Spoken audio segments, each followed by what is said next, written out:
Well, a happy Easter Friday to everybody out there in Model Land. I thought today we'd have a really quick look, and I do intend for it to be a quick look, at this one that turned up the other day. It's the new Mikro Mir kit of the Lockheed Martin Hopeless Diamond. Now, this is an aircraft which, to be clear, never existed. This is purely a what if. It was one of the early design concepts for stealth using faceted surfaces. But I think even during wind tunnel tests and early research, it became clear that it was essentially going to be hopeless as an aeroplane. So this was ditched. We went on to the XST Have Blue, which obviously became the F-117 when it grew up, and so this remains a bit of a curio. There's no real information on how exactly it would have looked, so this is all interpretations from online and stuff like that. So actually, I think nice bit of box art showing a pair of them. Usual Mikro Mir style.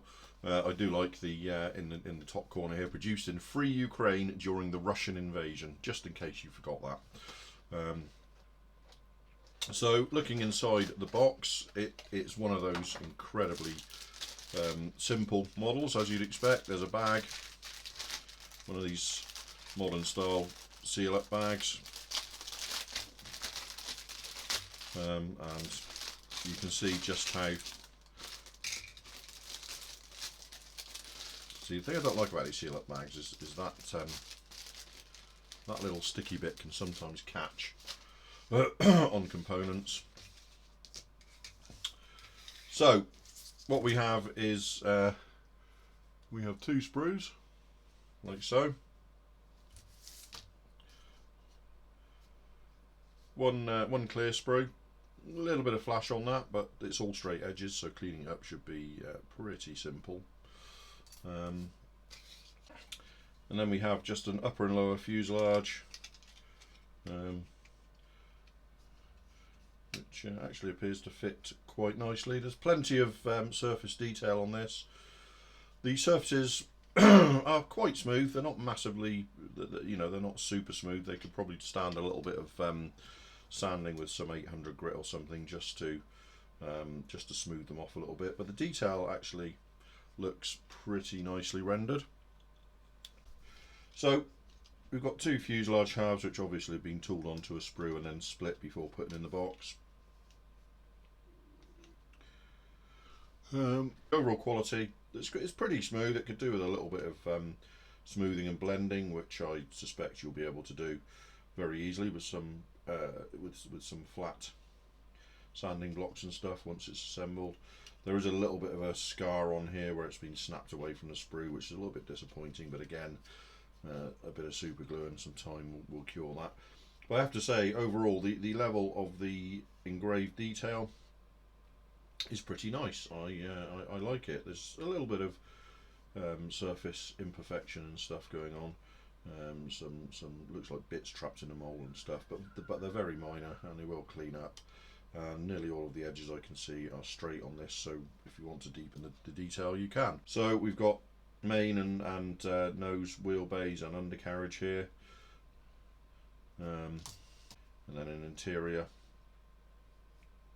with a I'm not sure what that seat is.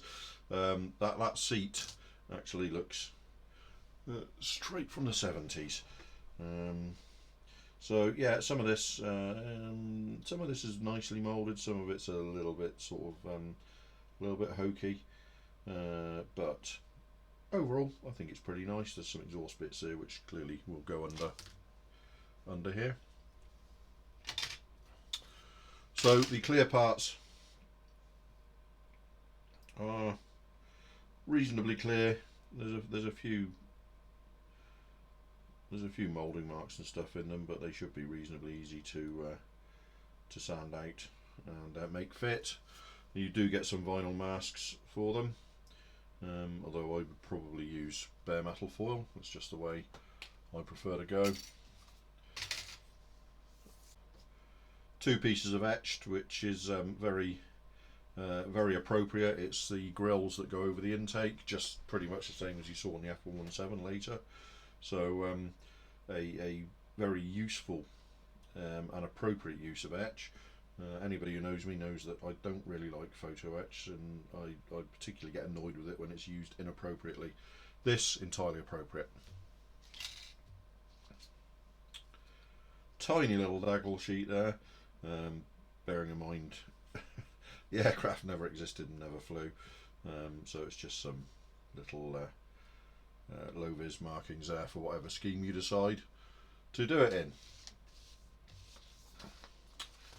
Simple instruction sheet. You've got a sprue layout on the front there, and you can really see just how simple and basic this model will be to build. I still find that ejector seat really funny. I've got some. I'll be printing out probably an Aces 2 or a Escapac seat, which would be more appropriate to the era to replace that that Chesterfield affair there.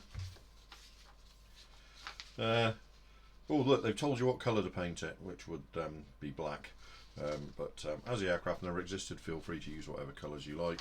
So you can see what an odd little thing it is from the from side view there.